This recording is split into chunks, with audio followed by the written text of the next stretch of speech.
And this is just a vlog update on my trip so far.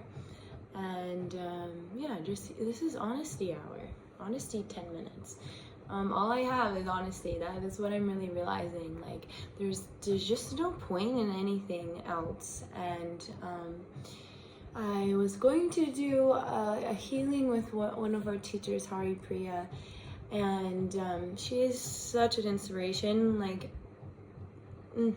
she's so raw, she's so real, but she's also so knowledgeable. She's just really balanced that line. And I think that a good teacher has to be vulnerable. A good teacher has to be themselves. And she really walks that line. And so I wanted to do a healing with her because I had noticed a pattern. And so the Kundalini, like, it's not necessarily like you're gonna go into the trenches of the abyss and like you're just gonna like have, you know, maybe you will, maybe you have some crazy vision of a past life or something, but mostly it's just coming to terms with your own patterns and like seeing your own patterns. And I had a pattern come up because I was going to go do this meditation thing that we were going to be chanting all night long. And when I meditate sometimes, I usually, like, my practice started off very self-taught, through dance, through movement, and then eventually through breathing and mantras and just singing my own little songs. And especially when I would sing and I would make up words and make up words, I was going to these like other spaces that I couldn't explain, and it was making me feel like such a freak, because I would bring these words down and I would record it a lot because I wouldn't remember, and then I'd listen to it, and then the thing I was talking about or the feeling would happen. And so I just could not explain it. And there's a reason that I am studying love so much, because I'm just the biggest romantic, I think, on the planet. I really believe in love. Like, other people's love makes me so happy. But I was singing a lot of love songs, and then like it would just trip me out, because then I would just be in these situations, or if I was kind of focusing on someone, or there's someone in my heart space, it was like I was reading their feelings. Does that make sense? Like, it was like whatever they were going through, I was channeling through song. So it wasn't necessarily always like my own processes. And this is all important because it made me realize that like we can channel through time and space. And but I couldn't explain it to them because it was like, it's too weird, and I didn't know what was happening myself either. And so we were gonna do this meditation, and I wanted to go, but it was gonna be a lot of mantras and singing. And I showed up, and I went to the wrong room, and I took it as a sign that I needed to be alone. Which is another thing to heal. I was like always thinking that I have to be on this spiritual journey by myself, like no one's gonna possibly understand. And kind of realizing like I almost get to the finish line, and then I pull back. And enough of, you know, that has happened enough times. I also think from like saving grace, especially when it comes to romance, like we're not supposed to be with everyone that you know, lights a fire under us. But sometimes I think I manifested that situation because I wasn't necessarily believing that like I was deserving of love. And I felt like a fucking freak because it was like I could tap into these people, and I'm like, is this going against like their free will, right? Because it's like, how am I embodying sort of their characteristics? Now, in some ways that's not totally true, because everyone's a mirror. Everyone's a mirror. Like, every interaction, like, you guys have no idea how many of your comments, like, it's like, I was thinking that, and then you say it, and you say, and some of you said the same thing to me, like, I was thinking that, or like, I had the same exact channel. So we're all mirrors, and there's no coincidences. Now this song plays so good. There's no coincidences. So anyways, so I'm you know, feeling into the music, and the other thing was that like I didn't really know that much how to play guitar, but I would relax enough in my body that my hands would move themselves, and I would be a much better player than I am.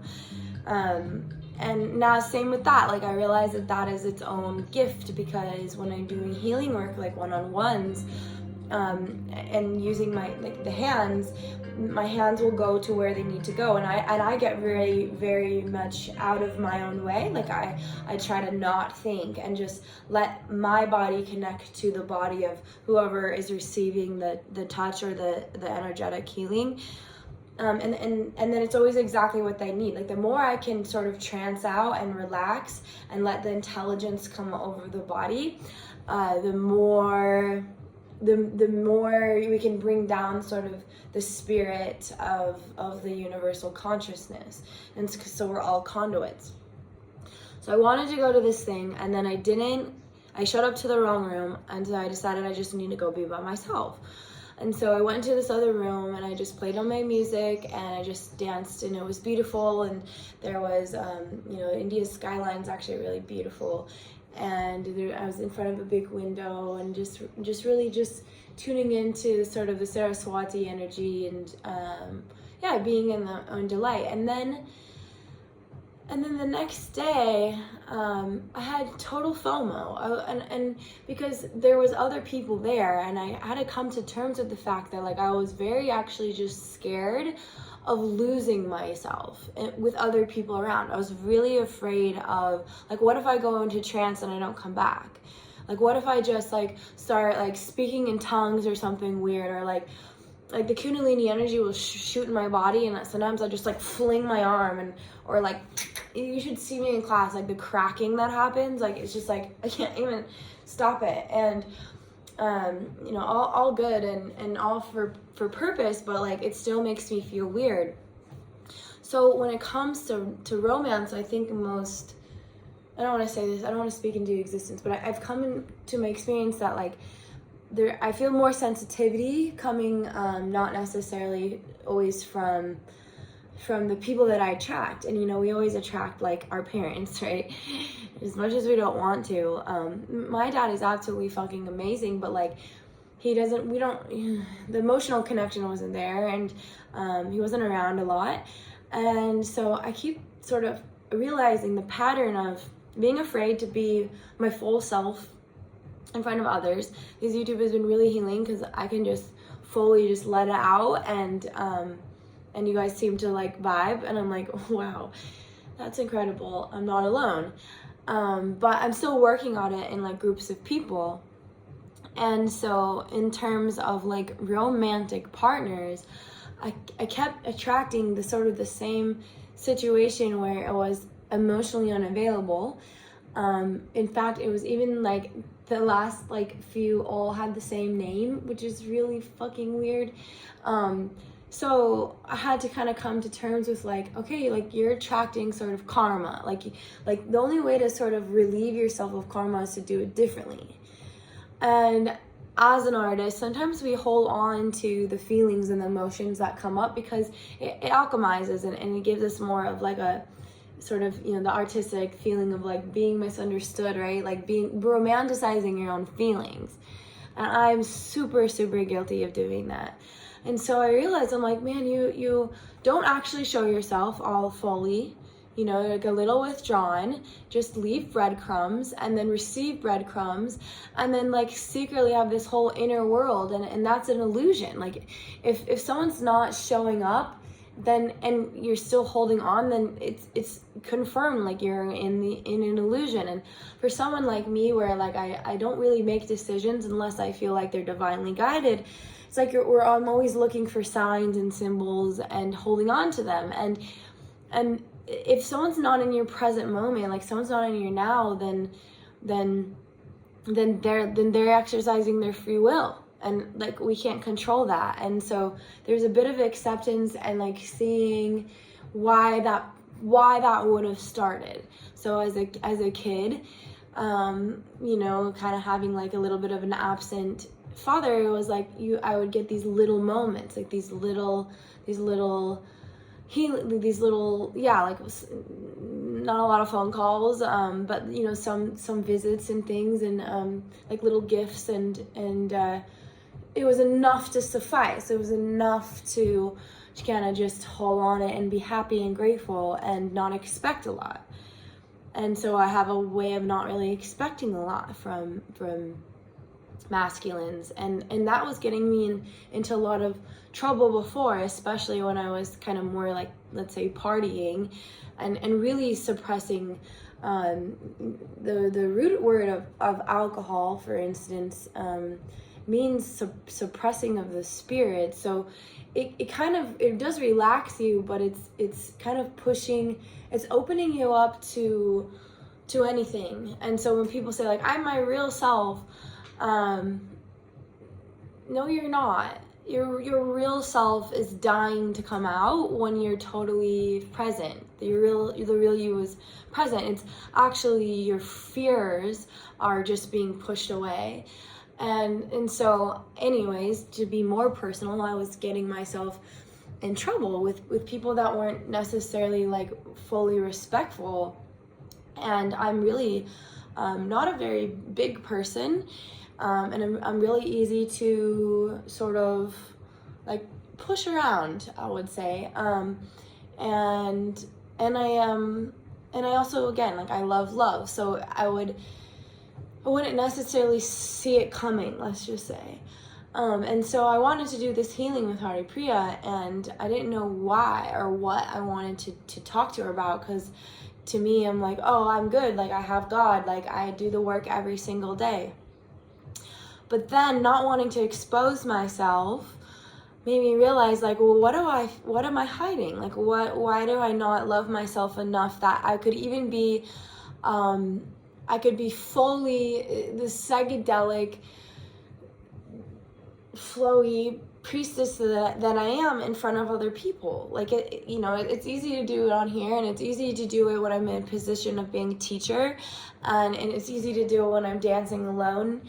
But it's not super easy to do it when there's like witnesses and including partners. And so that was a big sort of checkpoint for me. And I thought that, like, realizing that would make me sort of sad, like we kind of don't want to look at our shadows because we don't want to feel the feelings. But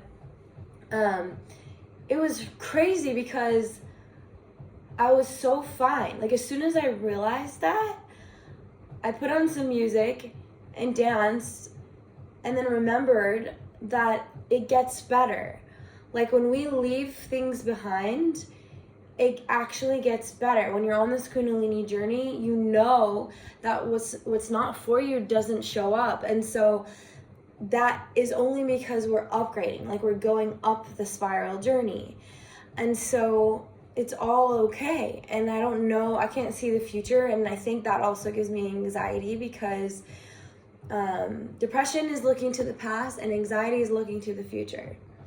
For someone that is extremely intuitive and literally gets visions of the future that happen, and it can be simple things like just kind of knowing there's going to be a lot of traffic, or that's not really actually a good example. That one can be kind of obvious. It gets more specific than that. It's like, white butterfly will cross your path, and you need to talk to the guy that's sitting there, and like, sure enough, white butterfly crosses my path, and there's a man sitting there, and we have a nice conversation. So like that, like, it's pretty specific these days. And that's also why I don't really operate without synchronicity, because it's like I'm constantly kind of waiting to be guided. And so right now I don't know what the future holds, because I'm so present in this container of being at this ashram. And one of the reasons I do things like these ashrams is because you practice in a safe environment. You practice with other like minds. You practice with other people that are on this journey, because then you go out into the world and it is kind of more difficult. There are more shadows, and when people don't, if you have a big open heart, not everyone can receive that. So I communicate from spaces, heart anahata spaces, and if it's not received, sometimes that can hurt, because it's like, I was being so authentic. Like, I was just really just being kind to be kind, but like, the least you could do was like, nod, and I don't know, not anything. And so you know, even like just like when people walk by, like I smile and then they don't get a smile back, and it's like, okay, like, sorry, like. And so we're in these safe containers to experience relational living with other conscious people, just as much as you're here to, like, I'm here to learn yoga or deepen my practice and learn with some master teachers. Like, it strengthens me to be a better teacher out in the world as well. And that's really my aim. Is just like, you know, when you light a candle, that initial spark, the candle lights up the whole room. And so there's not a lot of us out there that are just in with pure intentions. And so it's confusing sometimes if you're not that way. And so I think that makes you kind of close off. At least it makes me close off, because I was just sort of afraid of rejection or feeling vulnerable, because I haven't always been received, even though I was in my, like, full kindness and my full authenticity. And so I'm just grateful today that I have dance, and I'm grateful that I have the people that I'm meeting here, and everyone's got, like, really good advice. And I'm grateful that I have this community growing, and it's really nice to be received, because yeah, there's really, like, I mean, I always have my shadow work, but a lot of my shadows have to do with, like, not a lot of manipulation. Like, I can't lie. Like, I genuinely can't lie. It makes me feel sick. And so, and from a young age too, like, I knew that there's a correlation to doing bad things and, like, losing them. Like, what's coming to mind is, like, the first time I stole something. I think I was in like 6th grade or something. There was, like, this pink bandana I really wanted, and then literally the next day I dropped it into a gutter. So, like, I've kind of always just been like, if you do something wrong, immediately there's you know, the universe balances it out. And I hate the feeling of guilt. Like, I hate the feeling of, like, it makes you sick to your stomach. But when people do sort of negative things all the time, they numb that feeling. And I don't think it's worth it. I think it's always best, just even if you're a weirdo, like, being your true self, to speak and to live that way, because that the toxicity, like, literally eats your body. It, like, literally affects your physicality. Like, I used to work with someone that was really bitter, and their breath was like, it reminded me of, like, fermentation. Like, I was like, you're literally rotting from the inside. Like, so, and if you're sweet, like, I don't really wear deodorant. That's so TMI. But, like, I don't have a problem. Like, my armpits don't really smell. I think that has a lot to do with, like, not eating, like, meat. But your chemistry is a reflection of the attributes and the characteristics of your emotional landscape and your internal, yeah, all of it is, like, our bodies are temples inside and out. And so, but I can't hide. I can't stay in the cave, because, you know, there's much medicine in this temple, and I don't want to close off anymore. And even if it means I'm gonna get hurt, because I know that I'm gonna have to be vulnerable again, and I know I'm gonna have to confront daddy issues again, and I know I'm gonna probably you know, want more sort of emotionally unavailable people. And that's okay, because this next one's going to take me to the next best thing. And just to trust and to be in that. And I think I have a lot of girlfriends that, like, and guy friends that pretty even at the moment. There was a while there where I only had guy friends, and then I only had girlfriends. But right now I'm in a pretty balanced place, and I love that. But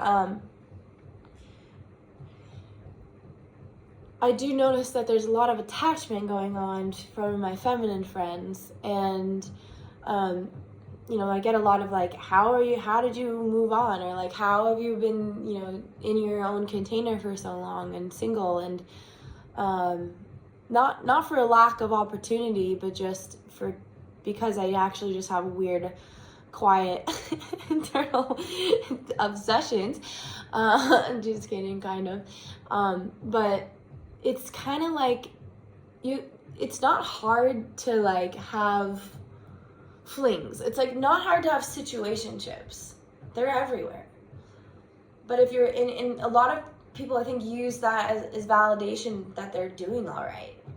If someone's attracted to me, then I'm doing all right. If I'm seen, then I'm doing all right. But it's not always the case.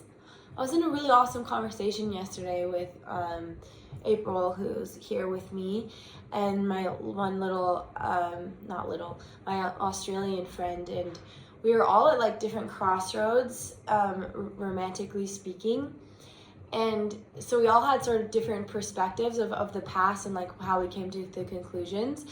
And it was kind of like, okay, well, what do we do now? Like, what does like love look like in the future? Because there's sort of like my generation, I feel, is kind of like doesn't really believe in it. You know, they don't believe in like the traditional marriage so much, the contract. It's kind of like we all want to be like free loving and experimental and polyamorous, but I think that has a lot to do with like we're in these beautiful bodies right now. Like we have so much more vitality, so it's like you want to explore it and learn what you like, and that's totally normal. But then when it comes to thinking about like dying one day, do you want to be alone? And I think it's that fear of being alone that keeps people kind of accepting less than what's best for them. We're willing to settle if it feels sort of like less growth, less challenge, because like one of my friends he was in a like sort of a situationship for a really long time, and like there was a reflection of like healing his mom, and like the partner that he attracted was like his mom, and like someone that he had to like kind of do the work for. But when you do that, you're holding them back from doing the work themselves. So are you really loving them by holding their hand? And so he's kind of the opposite. I think a lot more, I noticed a pattern that there's a lot more women that are doing the healing for their guys, and they're mothering dudes. And it's like, but why? Why do you want to be their mom? Like, I would way rather be like a challenger, you know, like a person that like is like, it's a choice every day to choose each other. Like the good, the bad, and the ugly. But settling because like you don't want to be alone at night, you're gonna build resentment. So yeah, a lot about relationships is kind of what's been coming up. Plus we've been talking about it a lot in class. And the spiritual world is so obsessed with like, and I get it, like Shiva and Shakti, Jesus and Mary Magdalene, like trust me, I get it, I'm obsessed. Like that's like my number one, like it really inspires like so much of my poetry and my songwriting. It's like what is love? Like what is it really? And like, does it mean partnership, or does it just mean, it means all the things? Like I'm genuinely in love with the ocean. Like there's nothing that makes me feel more at peace than sitting out on the water, and then you're flowing with the waves. Like when the feeling of like, so you're sitting on your surfboard and you stop looking behind you and you have to look at the horizon, you start paddling, and then you feel this little lift off, and then you wait for this drop. You wait for this drop for the moment that it actually catches you, and then you can start to stand up. And that drop feeling is like that falling in love feeling, where it's like you don't know where it's gonna take you, and you don't know if you're gonna be able to ride this wave or not. But that first, you know, they say that first 6 months of the love bubble, and then it gets real. So are you gonna ride it to the end? Like are you gonna ride it to the shore? And I think like, at least for me, I get to that space of like, this could be real, and then it's like, then I pull back and I jump off the wave. And that's good, because a lot of those waves were not for me at all. But so, you know, it's all divine timing too.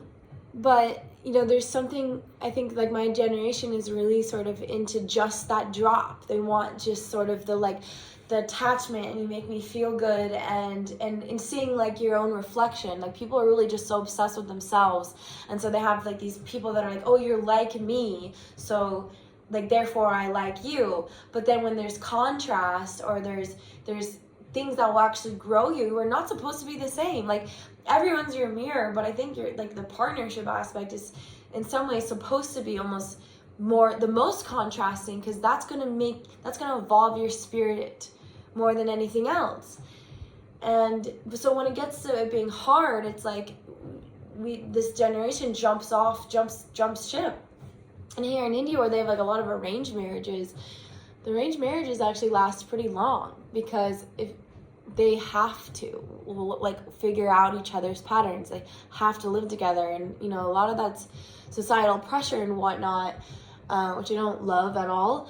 But in some ways, that's kind of better than just, like, riding the highs, you know? Like, there's a climax, but do you want to go all the way up to the mountain, and then back down the mountain, and then back up the mountain, and then back down the mountain? Like, and because that's the spiral journey, like, that's a deepening. So that's what I've been thinking about today, and this whole freaking week. And I wasn't expecting, like, how much yoga teachings are about, like, relationships and, like, relational living. But also, I think one of my teachers' channels, like, pretty hard, because he keeps saying shit that, like, I was just thinking, and then he looks me in the eyes, and then he's saying, and I'm like, are you talking to my soul right now? Because it's working. He's cool. He's got this, like, 70s mustache, and big fan, and he's a philosophy teacher. And but yeah, it's, like, weird. It's like whatever I wrote in my diary in the morning, then I, like, get answers to all day long. Like, different people will just say, like, random little things. But yeah, so what do you guys think about just like is there that perfect partnership? Like, what is everyone looking for? Like, the spiritual community is so toxic over, like, the one. Like, I don't know if there is a one. I think there's just, like, lots of people to learn from, which sucks, because I definitely, like, I've always thought that there's, like, a one, like a divine union, but like, manifested in human form. But the more I seek divine union with divinity, the more I'm kind of, like, questioning that, because I learned so much just from, like, just the most basic interactions. Like, the people at the grocery store, I learn a lot from, just as much as, like, anyone that I've, like, allowed into my vessel. Like, so maybe we're just supposed to, like, go with the flow constantly, and the more that we can unattach, the better. But then one of my ex-partners, like, he's polyamorous, and we talked about it. Like, I went on a trip and went and visited them, and, like, I don't know. That seems like so much emotional juggling. Like, maybe I'm not spiritually evolved to handle that, because it just seems like, I'm like, how do you even have the time of day? I'm like, I'm in a relationship with myself, and that's already a lot of work. And then you have, like, more than one partner. But then it's also so beautiful. Like, if you're seriously that unattached, like, no jealousy, like, you're just so balanced, and, like, good on you. But I'm just too much of an earth sign for that, I think. So there's no right or wrong, but I am curious, like, and I'm sure I'm gonna have someone that's like, my relationship is holy and divine, and I'm a twin flame, and it's the best. Good on you. But so far, the many women that I've met that have told me about twin flame dynamics, because everything in my life is a synchronicity. So like I've said like this is happening, and they're like, oh, do you know what twin flames are? And I'm like, I'm gonna barf like the next time I hear that. Plus, like, I'm literally a twin, like an actual like I have a twin sister. So I know that you can have telepathy with other people. My throat's like, stop talking about this. Okay, I need to clear something. All right, I'm done. What do you think? Namaste.